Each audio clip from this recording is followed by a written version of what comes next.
El enfrentamiento anoche en el Comité del Pueblo en el norte de Quito dejó un muerto, 4 detenidos y 3 casas incendiadas. No habrá juicio por la supuesta compra irregular de los 7 helicópteros DRU que involucraba a 2 exministros y militares. La Fuerza Aérea comprará un nuevo radar por $45 millones para suplir al que fue atacado en Montecristi. Paco Moncayo deja el cargo de consejero de seguridad, mientras las exasambleístas Guadalupe Llori y Ana Belén Cordero entran al gobierno. La actividad del volcán Sangay cambió la apariencia y el curso de los ríos Volcán y Upano en Morona, Santiago. Primera entrega de la serie sobre el fenómeno del Niño. Entre el año 82 y 83 dejó pérdidas por $640 millones. Buenas noches, bienvenidos a Televistazo Estelar este lunes 19 de junio con información de inseguridad y tensión en Quito.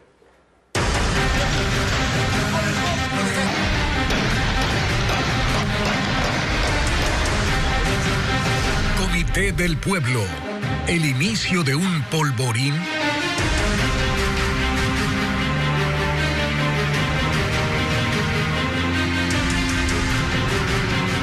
Moradores y personas armadas se enfrentaron en el Comité del Pueblo en el norte de Quito este domingo. La policía confirmó la muerte de una persona. Hay otra herida y 3 casas fueron incendiadas. Alex Ceballos con el reporte. Antes de las 7 de la noche de este domingo, un grupo de vecinos de la Brigada de Vigilancia de Seguridad de la Cooperativa de Luchadores Eloy Alfaro se enfrentó a 8 sujetos armados.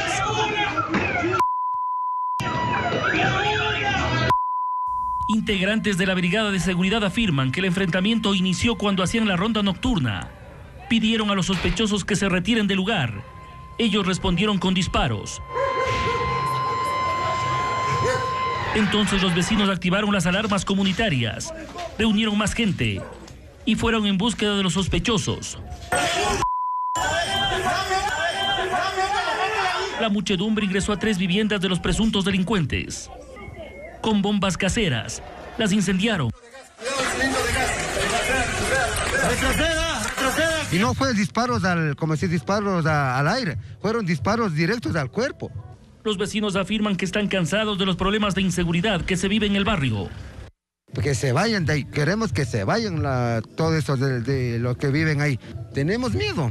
La policía confirmó la muerte de un presunto delincuente con antecedentes delictivos. Una persona resultó herida y 4 fueron detenidas. Aquí el problema son las actividades ilícitas, el microtráfico, la receptación, la situación que se da con estos grupos delictivos que por años, desde el 2002, se han venido dando en este sector. Este lunes la policía ingresó a otra vivienda que se presume era guarida de los sospechosos. También fue destruida. Según la policía, el grupo armado es liderado por alias La Pastora, con antecedentes por delincuencia organizada, asociación ilícita, narcotráfico y robo.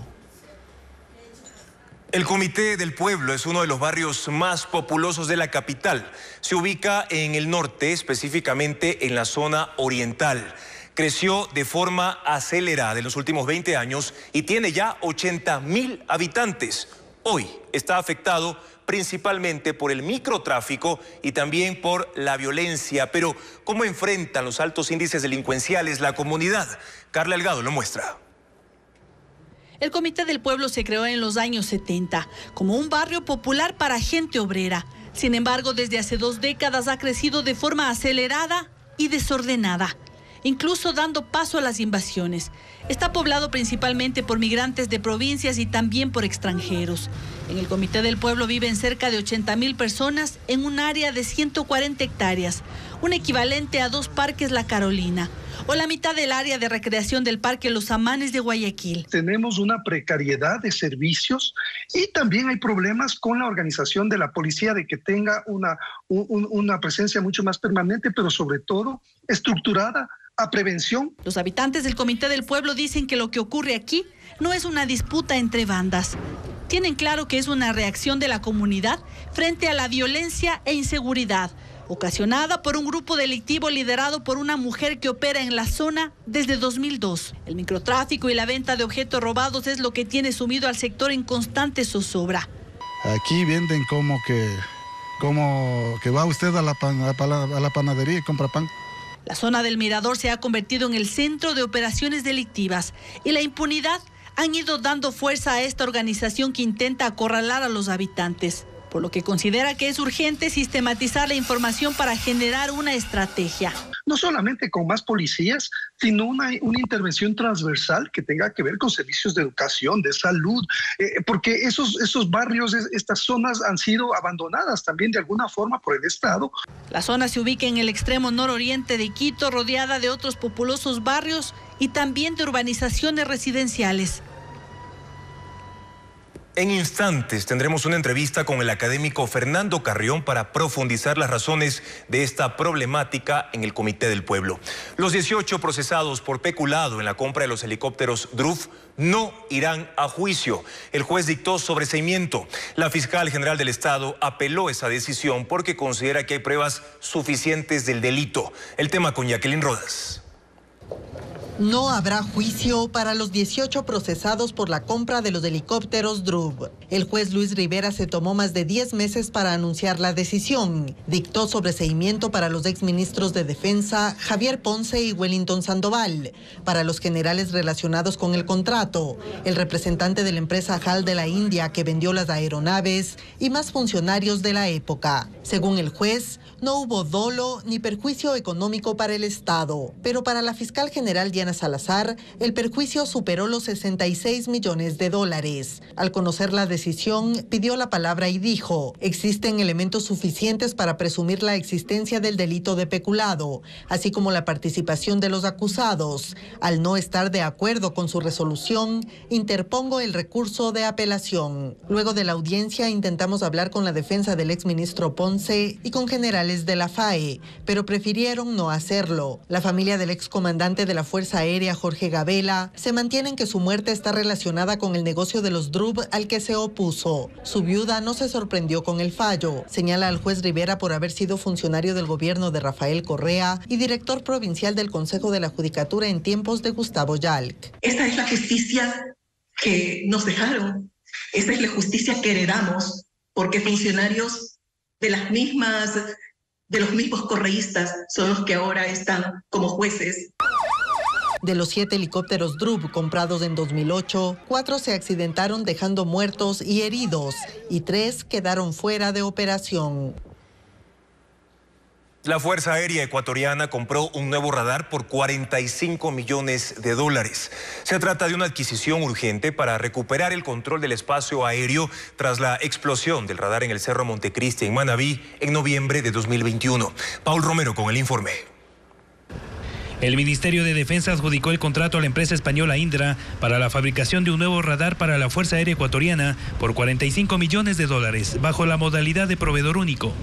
El comandante de la FAE, Gabriel García, informó que los nuevos equipos llegarán al país en 18 meses. Con unas características mejores que los anteriores radares, pero con la misma customización que hemos requerido para que se integre en nuestro sistema de vigilancia. Los nuevos equipos complementarán el control del espacio aéreo, que quedó disminuido tras la explosión del radar que instaló la FAE en el Cerro Montecristi en noviembre de 2021 para la lucha contra el narcotráfico. Los equipos averiados se encuentran en la base aérea de La Tacunga, en donde se les da mantenimiento para evitar que se deterioren. Ecuavisa constató el daño que causó la explosión originada en el lugar más sensible del radar, en donde están los componentes electrónicos y mecánicos. En cerca de 2 años, la FAE aún no recupera el valor del seguro del radar por los problemas legales con la empresa interoceánica. El monto del daño es de $7.2 millones, que la aseguradora no quiere reconocer en su totalidad. A lo cual apeló la compañía aseguradora. Ha sido aceptada su apelación y ahora la Superintendencia de Compañías nos ha indicado que la indemnización para la recuperación de nuestro antena radar es de 5 millones. Por la explosión del radar, 25 militares recibieron sanciones administrativas, como suspensión temporal en funciones, pases a otras dependencias, mientras que 15 fueron procesados penalmente, acusados del delito de sabotaje.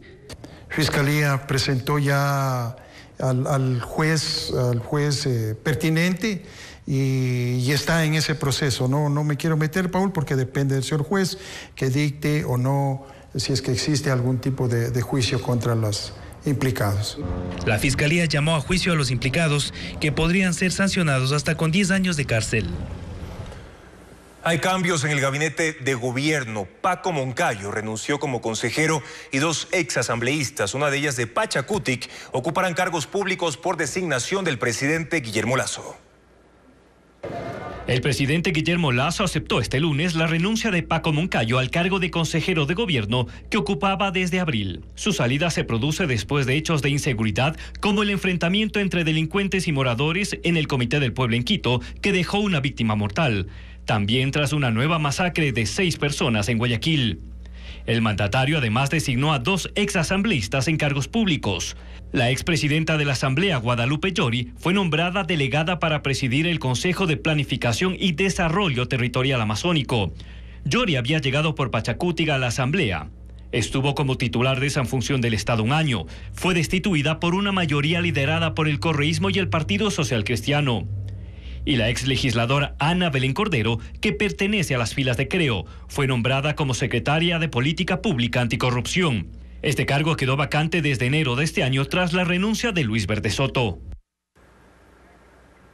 En el hemisferio norte, desde América hasta Asia, reportan altas temperaturas. Andrea Báez tiene más información al respecto. Andrea. Los expertos afirman que esta ola de calor extrema está relacionada con el cambio climático. La alerta climática rige para 30 millones de personas. Expertos aconsejan tratarse constantemente y reducir la exposición al sol. Eliana Suárez amplía. Una ola de calor azota el sur de Texas y el este de Luisiana. Los termómetros llegan a registrar hoy 40 grados centígrados y podrían aumentar en el transcurso de la semana. Este clima extremo ha provocado tormentas eléctricas y eleva el riesgo de incendios forestales. 35 millones de personas están bajo alerta climática y los expertos aconsejan hidratación constante, así como evitar la exposición al sol. Mientras que en India 170 personas han muerto por las altas temperaturas. Las víctimas residían en Uttar Pradesh y Bihar, 2 de los estados con mayor población en ese país. Los hospitales están desbordados con pacientes con síntomas de insolación y fiebre. Varios de los fallecidos han tenido que ser llevados a las casas, pues las morgues también colapsaron. Según el Departamento Meteorológico de la India, se reportan temperaturas de 43,5 grados.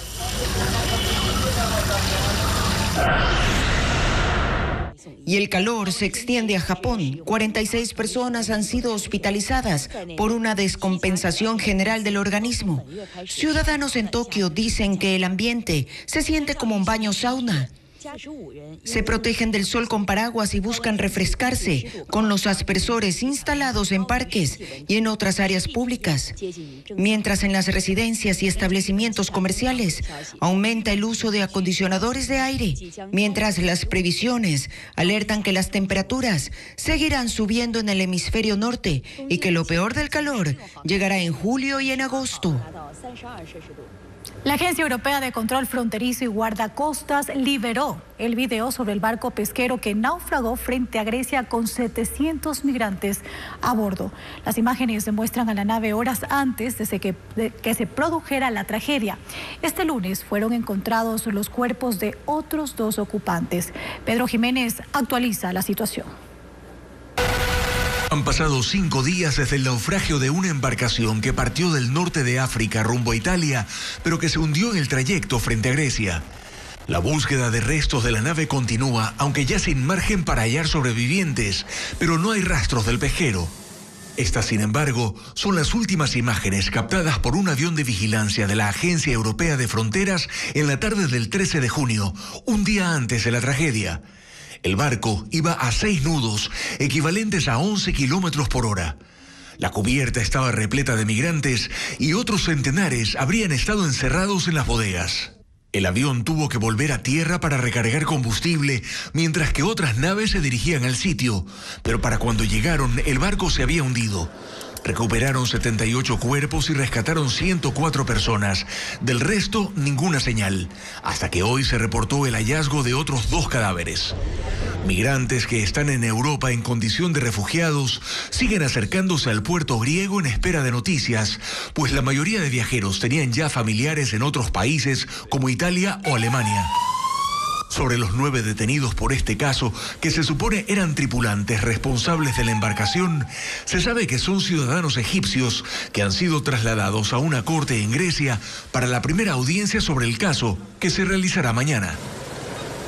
Un ciclón causa muerte y devastación en Brasil. En breve tendremos los detalles. Además, ¿de cuánto será la deducción de su impuesto a la renta con la aprobación del decreto ley de economía familiar? Detallamos la nueva tabla de cálculo al volver. Y también un juez dictó prisión preventiva contra el conductor que atropelló a un hombre y sus 2 nietos en la vía a la costa en Guayaquil. Ya volvemos.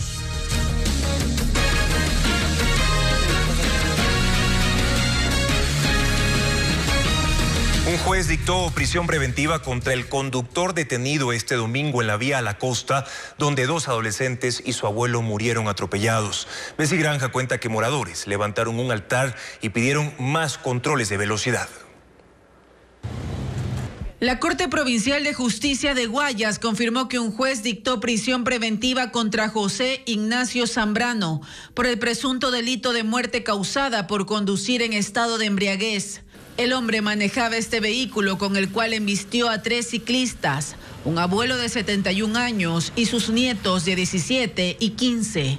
El siniestro ocurrió en el kilómetro 11 de la vía a la costa, en Guayaquil. Según imágenes de las cámaras de seguridad, el conductor chocó con otro carro que circulaba por la zona. Perdió pista y luego impactó a las víctimas. Según la Corte Provincial, se lo considera autor directo y enfrentaría una pena de 10 a 12 años de prisión. Además, se le imputaron cargos por daños materiales a bienes públicos y privados. Registros de la institución detallan que el vehículo reporta 6 citaciones por exceso de velocidad entre octubre de 2019 y mayo de 2023. Marla Vera habita el sector donde se levantó un pequeño altar para recordar la tragedia. La comunidad de la vía de la costa, los ciclistas, estamos todos tristes porque no es sencillo perder a alguien. Y así sea que no sea tu familia, entras en el papel de que si hubieran sido mis hijos, si hubiera sido mi papá. Se conoció que 5 integrantes de la familia salieron juntos para andar en bicicleta por el Día del Padre. 3 de ellos se quedaron al otro lado de la carretera porque preparaban los equipos y fueron los testigos de la tragedia. De enero a mayo de este año, a escala nacional, se registran 8.241 accidentes de tránsito y 920 personas han fallecido, lo que equivale a un promedio de 6 muertes por día. Revisemos más cifras. Los datos de la siniestralidad en Ecuador reflejan que entre 2019 y 2021, 4 de cada 10 accidentes de tránsito ocurrieron por conducir a exceso de velocidad y 9 de cada 10 siniestros provocados por el consumo del alcohol se registran en las vías urbanas, principalmente en Pichincha y Guayas. Otras de las causas fueron manejar distraído con el uso de celulares y pantallas y también el irrespeto a las señales de tránsito. Los hallazgos forman parte del informe Vías Urbanas Más Seguras, propuestas desde la sociedad civil, desarrollado por la Fundación Tándem, Carichin en Bici y la Asociación de Peatones en Quito. Según estadísticas de la Agencia Nacional de Tránsito, hasta mayo de 2023, a escala nacional se registran 8.241 siniestros y 920 personas han fallecido, lo que equivale a un promedio de 6 muertes diarias. Los impuestos contemplados en la reforma tributaria, a excepción del impuesto a la renta, no son de aplicación inmediata tras la publicación de la norma en el registro oficial. ¿Cuándo se aplicarán los nuevos tributos? Adriana Bermeo con la explicación. La nueva reforma tributaria que fue aprobada por la Corte Constitucional fija fechas en las que se aplican los cambios en 4 impuestos. Inmediatamente entra en vigencia la rebaja del impuesto a la renta para personas naturales. Representa casi $200 millones menos para el fisco. Desde julio se cobrará el impuesto del 12% a los espectáculos públicos. El Servicio de Rentas Internas emitirá el reglamento para especificar qué tipo de eventos pagará el tributo. Por este concepto se busca recaudar $10 millones al año. En enero del 2024 regirán los cambios para los contribuyentes del régimen para emprendedores y negocios populares RIMPE. Lo pagarán los dueños de negocios que tengan ingresos entre $2.500 y $20.000 anuales. Con ese impuesto el gobierno planea recaudar $100 millones. El tributo a los pronósticos deportivos también se cobrará a partir de enero del próximo año. Representa el 15% mensual sobre los ingresos que reciben los operadores de las plataformas de apuestas en línea localizadas en Ecuador. Y si son del extranjero, será el usuario quien asume el pago. Por esta vía, el gobierno espera obtener $20 millones. Además, esas empresas estarán obligadas a retener el 15% del valor de los premios que entreguen a los usuarios. Son $130 millones en nuevos tributos. En las próximas horas entrará en vigencia el decreto Ley de Economía Familiar que permitirá la vigencia inmediata de una nueva tabla de cálculo del impuesto a la renta. Fabiola Santana informa cómo quedan los rubros. Con la entrada en vigencia de la reforma tributaria, quienes ganen hasta $1.900 mensuales no pagarán impuesto a la renta. Antes cancelaban $237 al año. De acuerdo a los cálculos del Servicio de Rentas Internas, los contribuyentes que perciban sueldos superiores a ese monto pagarán menos según las cargas familiares que tengan. Por ejemplo, un empleado con un sueldo de $2.400 mensuales entregaba $999 de impuesto a la renta. Con la reforma pagará $459, pero si registra dos cargas familiares no pagará nada. Si gana $3.000 pagará $1.436, pero si registra 5 cargas familiares no cancelará valor alguno. Las personas con un sueldo de $4.500 pagarán $4.848 de impuesto a la renta al año. Con 5 cargas familiares tributará $3.059. Si ganan más, de acuerdo a la carga familiar, tendrán un techo de deducción de $15.294 y la rebaja de impuesto no podrá exceder los $2.753. Quienes no tengan cargas familiares podrán deducir gastos personales hasta $5.353, con una rebaja de hasta $964 de impuesto. El SRI mantiene una calculadora digital para conocer el monto a pagar. Para acceder a ella deberá ingresar a la página sri.gov.es.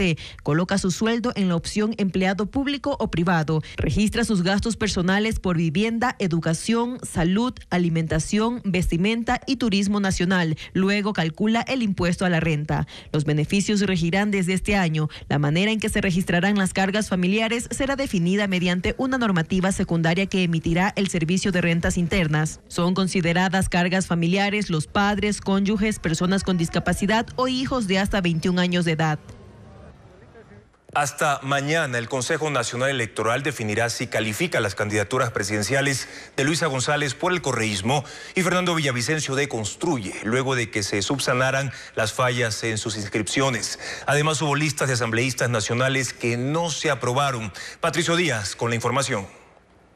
A 2 candidatos presidenciales se les negó la inscripción y otro fue objetado.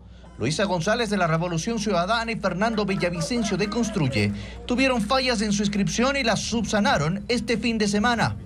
Mientras Javier Herbas de Reto respondió el mismo viernes a la objeción en su contra por parte del correísmo por supuestamente tener relación con paraísos fiscales. Cada día cuenta, por lo tanto nosotros conoceremos, si no es hoy, será el día de mañana. Igualmente, el CNE negó la inscripción a las listas de asambleístas nacionales de la alianza entre Suma y Avanza, además de las listas de Reto, Sociedad Patriótica y el Movimiento Amigo. Tuvieron fallas en su registro que deberán subsanar en 48 horas. Por ejemplo, no constaban declaraciones juramentadas, firmas en los formularios, firmas en los planes de trabajo. Hay solo una objeción para asambleístas nacionales que se resolverá esta noche, la presentada por el correísmo contra Patricio Carrillo. Pero también, a nivel provincial, hay otras 15 objeciones para candidatos a la Asamblea. Si las organizaciones políticas están inconformes con la decisión del CNE, tienen otros recursos ante el propio organismo y el Tribunal Contencioso Electoral.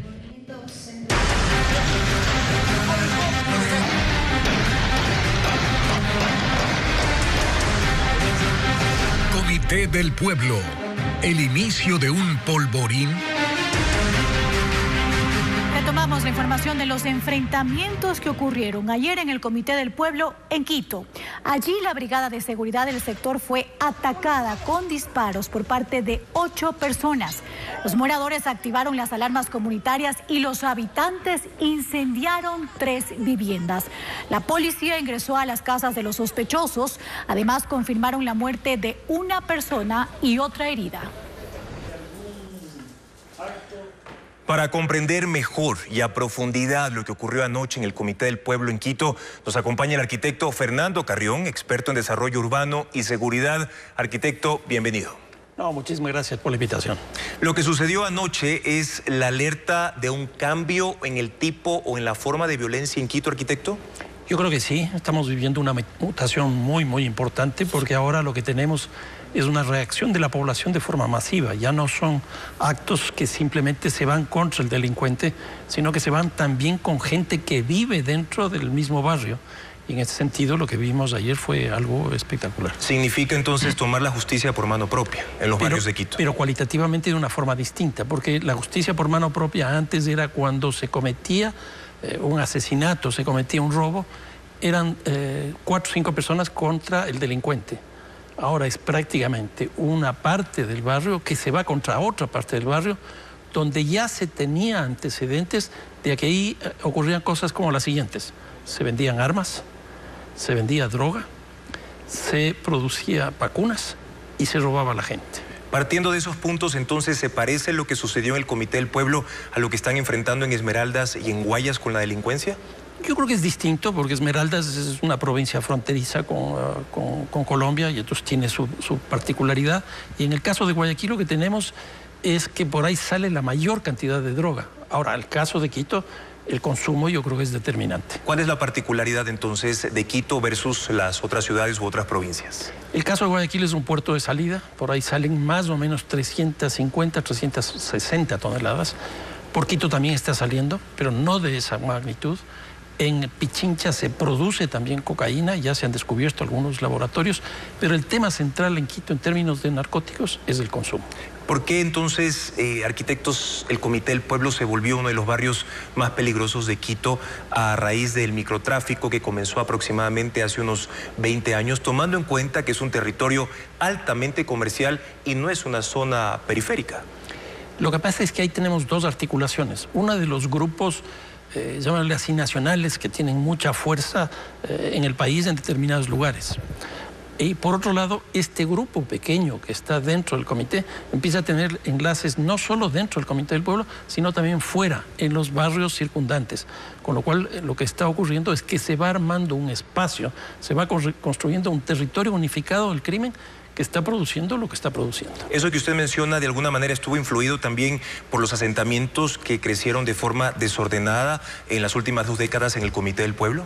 Yo lo que creo es que en general en América Latina, no solo en el caso del Comité del Pueblo o en Quito, lo que estamos viviendo es un tránsito de la ciudad ilegal, que era básicamente los asentamientos, producto de invasiones, producto de formas irregulares de urbanización, hacia una ilegalidad de la economía, que es básicamente el narcotráfico, la corrupción y todo lo que significan las tratas de personas. ¿Y eso qué tiene que ver un poco con lo que pasa en la ciudad? Tal vez la falta de empleo, mayor seguridad. ¿Qué aspectos más allá de la ubicación geográfica o las invasiones, Fernando, influyeron para ello? No, sin duda hay condiciones económico-sociales. El tema del COVID nos generó una crisis económica muy fuerte, donde se cayeron una cantidad de empleos. La gente se fue al sector informal. Y no solo eso, sino que también la crisis desde el COVID, de la guerra con Ucrania, también aceleró eso. Y entonces el nivel de desempleo, el nivel de pobreza que tenemos en Quito ha subido sustancialmente. Y ahora, ¿cómo salvar entonces, arquitecto, desde el municipio de la capital al Comité del Pueblo y a otros barrios que están enfrentando la misma situación en distintos puntos de la ciudad para que eventos o hechos como el de anoche no vuelvan a ocurrir? Yo creo que tienen que trabajar de manera absolutamente coordinada, gobierno nacional y gobierno local. Ahora ya empiezo a escuchar las mismas voces que se oían en Guayaquil cuando se decía que esto no es una competencia nuestra. El municipio de Quito capta $10 millones al año por la tasa de seguridad. En otras palabras, ya no se puede decir que no es una competencia del municipio. Yo creo que el municipio tiene que trabajar en esta perspectiva y el gobierno nacional sin duda. Entonces, lo primero sería un diálogo entre gobierno y municipio, ¿y qué otras acciones podrían aplicarse? Yo creo que aquí vienen otras cosas que también es muy importante. ¿Por qué se produce esta justicia por la propia mano? El nivel de desinstitucionalización que tiene el país. He visto una encuesta hecha por Market donde la Asamblea tiene el 4%, la justicia tiene el 8% y la policía tiene el 10%. Entonces, ¿qué es lo que significa esto? De alguna manera, justicia por la propia mano porque la institucionalidad pública en general no está dando las respuestas que deberían dar. Gracias a Fernando Carrión por habernos acompañado. Vamos a una nueva pausa aquí en Televistazo Estelar. Más adelante, ¿está preparado Ecuador para el fenómeno del Niño?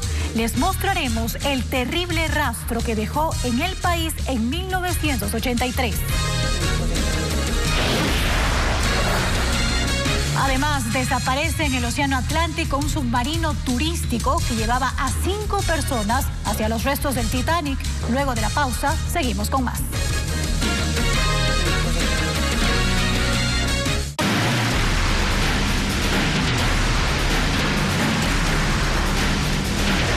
Fenómeno del Niño. ¿Está preparado el país? La llegada del Niño fue anunciada, pero surge la pregunta, ¿Ecuador está listo para hacer frente a este fenómeno?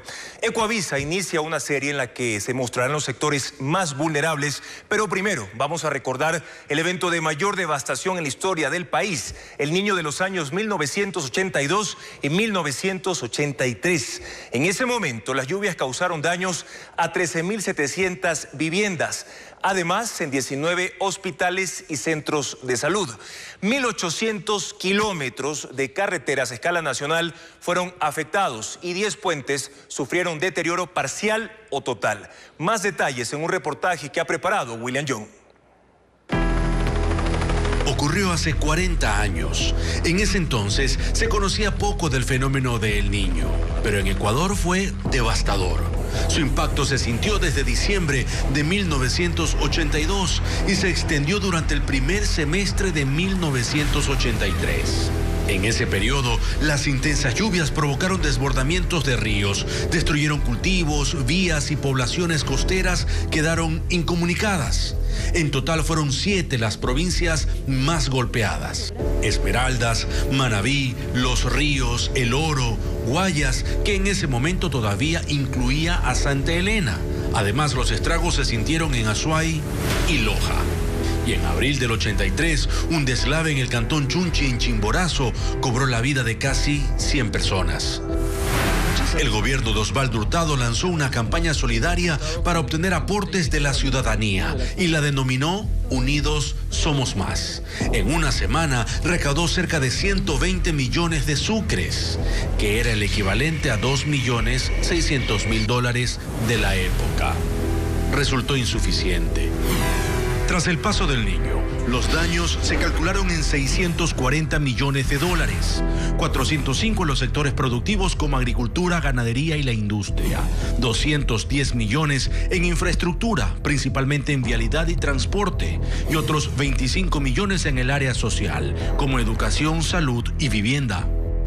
Un informe de la CEPAL, Comisión Económica para América Latina y el Caribe de las Naciones Unidas, detalló que unas 950.000 personas fueron afectadas en el país, especialmente en las zonas bajas, en donde se perdieron extensas plantaciones de arroz, maíz, plátano, cacao y café, pero no se precisó la cantidad de hectáreas. Solo por cultivos dañados, falta de insumos y desabastecimiento, las pérdidas fueron de $68 millones. Tras el azote de este fenómeno climático, las Naciones Unidas sugirieron al Ecuador ya hace 4 décadas emprender acciones inmediatas para restablecer la producción, definir una planificación para la construcción de obras en las zonas afectadas y aprovechar los recursos hídricos con visión a largo plazo. ¿Qué pasará con el fenómeno del Niño en los sectores ganadero y camaronero? Lo veremos mañana en la segunda entrega de la serie El fenómeno del Niño. ¿Está preparado el país? La Fiscalía abrió una investigación tras la masacre en el Guasmo Norte, en Guayaquil, que dejó 6 muertos y 8 heridos. Las víctimas pertenecen a 7 familias de la zona. Entre ellas hay menores de edad y una mujer embarazada. Estefanía Arias con los detalles. Eran 20 personas reunidas en esta esquina de la cooperativa 25 de enero en el Guasmo Norte de Guayaquil, cuando hombres armados a bordo de un carro negro llegaron al sitio y comenzaron a disparar indiscriminadamente. La policía confirmó la muerte de 6 personas, entre ellas un adolescente de 15 años, mientras otras 8 quedaron heridas, incluidas 2 menores de 16 y 8 años y una mujer embarazada. Uno de los hoy fallecidos tiene antecedentes penales en el año 2022 por delincuencia organizada y una de las heridas tiene antecedentes penales en el año 2016 por tráfico de sustancias sujetas a fiscalización. En el sitio, los agentes recogieron 132 restos de bala, de fusil y pistolas. Algunos proyectiles impactaron en la puerta y ventana de 2 viviendas. Escuchamos el disparo y mi hijita, estaba con mi hija, tírate al suelo. Agregó que fue una noche de terror y que están consternados porque conocían a la mayoría de las víctimas, pues en total 7 familias de la zona quedaron afectadas en este hecho violento. Este video ya está en manos de la policía, que intenta identificar a los sospechosos. Según los uniformados, en el sector opera una banda criminal que incluye adolescentes. Mientras, la Fiscalía abrió una investigación por este hecho violento. Investigadores de la Escuela Superior Politécnica del Litoral ESPOL diseñaron la primera aplicación móvil gratuita para la detección temprana del Fusarium raza 4. Se trata de un hongo letal que arrasa con el banano. Vanessa Robles detalla que esta plaga es la más temida entre los productores.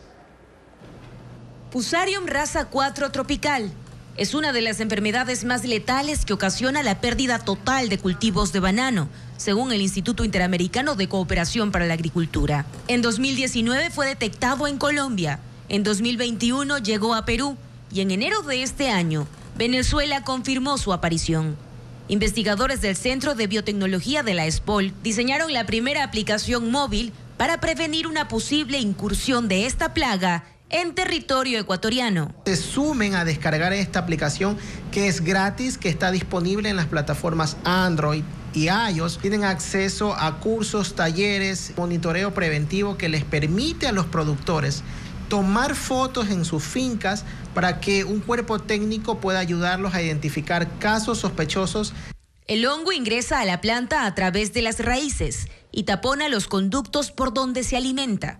Para el experto, lo peligroso es que una vez que se establece en el suelo, es imposible de erradicarlo. Ni existe producto químico en la actualidad que pueda controlar esta enfermedad, ni tampoco contamos con una variedad comercial que pueda ser usada en nuestro territorio, ni reemplazar el Cavendish, que es la variedad que exportamos.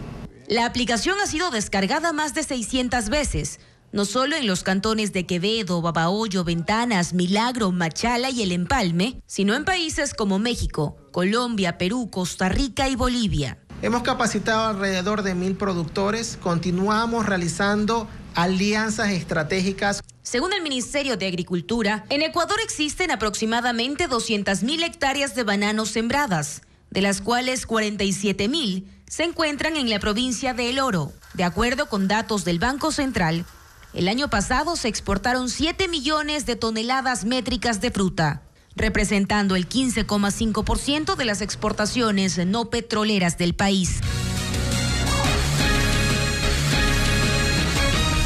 La vía Macas-Puyo permanece inhabilitada por el desbordamiento del río Upano. Por ahí descienden los lahares del volcán Sangay y cuando llueve su caudal crece. En esa zona un hombre está desaparecido desde el domingo, como cuenta Alberto Luna. Así luce el río Upano a la altura del puente previo al ingreso a Macas. Su color cristalino cambia a café oscuro cuando se une con el río Volcán en una zona de difícil acceso en la parte alta. Antes del Upano era uno de los atractivos turísticos de Macas por la práctica del rafting. Ahora las personas ya no se sumergen en ese río por su estado. Este color oscuro del río Upano se debe a la actividad del volcán Sangay, y es que por este afluente descienden los lahares y también escombros como troncos de árboles y piedras.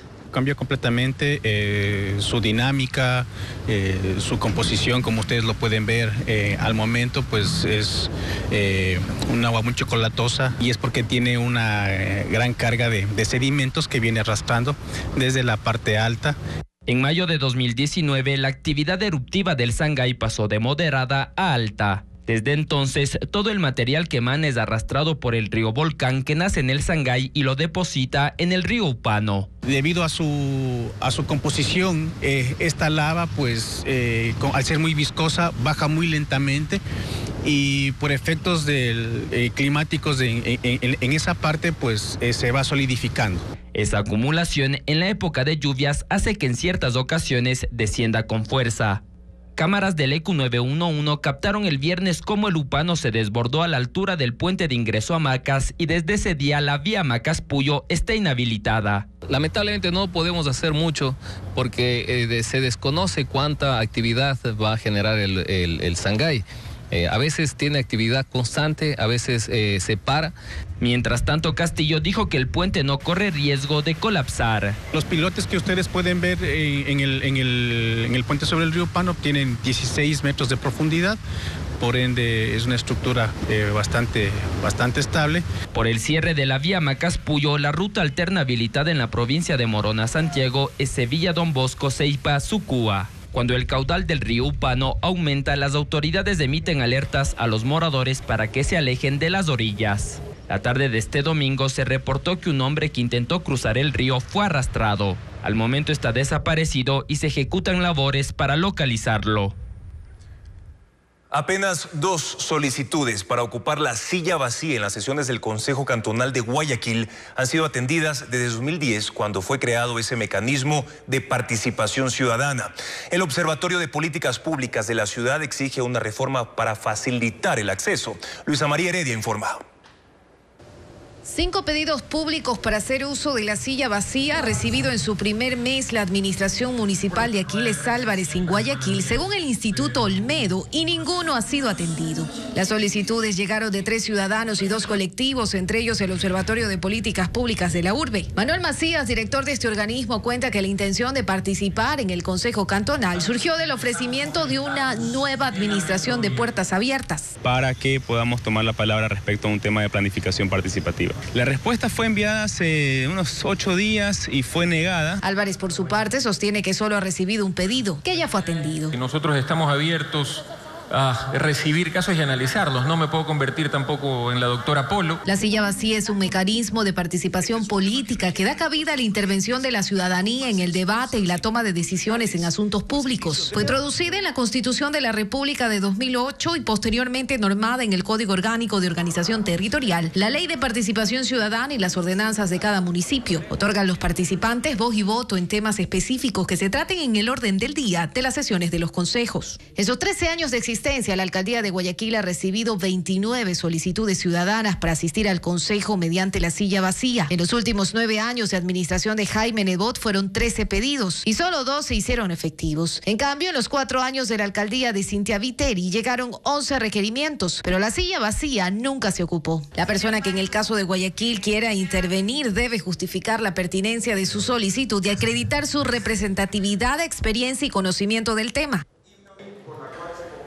Un desfase económico de 150 millones de dólares existe entre lo presupuestado y lo recaudado en el municipio de Guayaquil, según el alcalde Aquiles Álvarez. Acusa de una mala planificación financiera la administración anterior, sin embargo, evita culpar de uso ilegal de recursos a algún funcionario de ese periodo. Que era el primer informe de 3, indicaba el alcalde de Guayaquil, y contó cuál es el estado de las finanzas municipales. Que las cosas no están bien, dijo, que solo encontró 10 millones de dólares en caja y más de 230 millones en deudas. Eso es lo que nos tiene hoy como estamos. No tenemos tranquilidad en la parte financiera, nos vamos a organizar, nos hemos estado organizando y vamos a lograrlo. Álvarez señaló que la diferencia entre lo presupuestado y lo recaudado es un hueco de 150 millones de dólares, que por eso va a reajustar el presupuesto, pero que ni así le va a alcanzar la plata. Del presupuesto que nos dejan, así lo reformemos, está comprometido más del 80%, así que nuestro rango de acción en administración y manejo es chiquitito, pero no importa, nosotros no somos de quejas. Por ello, anunció que va a hacer una reingeniería financiera y que está revisando los rubros de cada una de las direcciones municipales. Luego hará lo mismo con las fundaciones y con las empresas públicas. Sin embargo, se cuida mucho de hacer acusaciones. Él dice que solo está transparentando lo que encontró. No estoy diciendo que alguien se ha llevado $1 ni que alguien es ladrón, simplemente lo único que estoy diciendo es que a nivel administrativo han sido un desastre y por eso estamos como estamos. Y ya después de eso se puso a hablar de tweets y de esas cosas con las que trata de mantener viva una polémica con su antecesora. El Consejo Nacional Electoral espera que al menos 80.000 ecuatorianos en el exterior participen del voto telemático en las elecciones del 20 de agosto. Solo por internet los migrantes podrán ejercer ese derecho porque no se enviará material electoral. Este año, los ecuatorianos que votan en el exterior lo harán de manera telemática, es decir, por internet. Este método ya se utilizó en 2021 como un plan piloto y en febrero de este año se hizo mediante inscripción.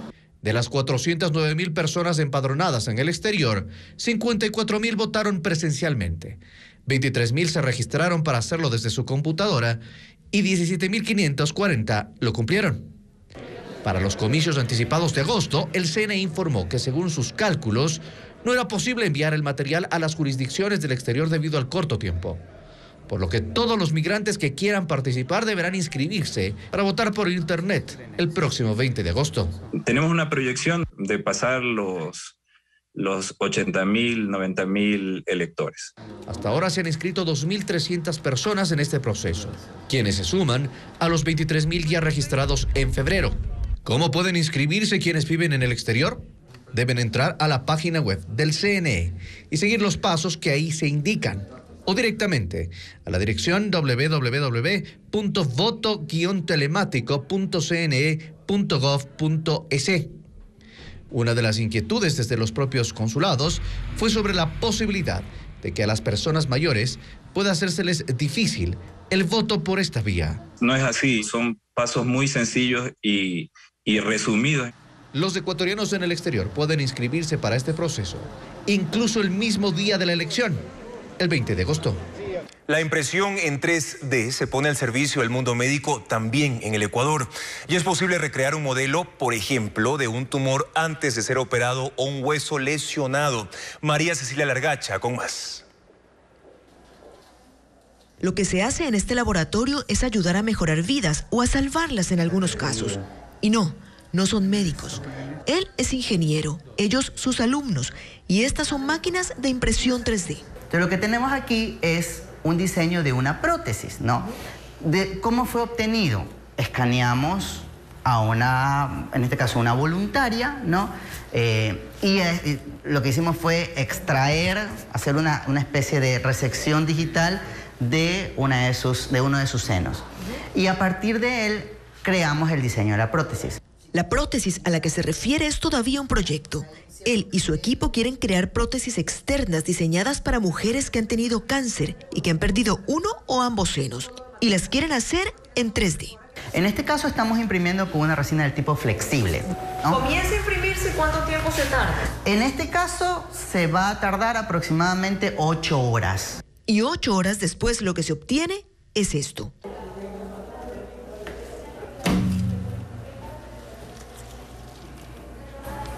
Doctor, ¿cuánto costó hacer esa prótesis más o menos? Aproximadamente unos $50, ¿no? Aproximadamente material únicamente, ¿no? Y de ahí pues la parte de diseño y todo, yo no creo que la prótesis debería costar más allá de $80. La ventaja de la impresión 3D es que es tan versátil que con ella se puede hacer casi de todo. Él no solo trabaja en este tipo de prótesis, también imprime férulas que pueden servir como alternativa a los yesos tradicionales.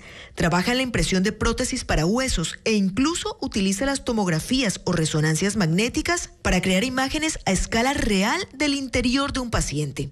Eso de ahí es un corazón real. Así es, pero en realidad lo que estamos viendo no es el corazón. Lo que estamos viendo es esta gran masa que vemos aquí alojada en el mediastino anterior, es decir, justamente atrás aquí del esternón, es un tumor.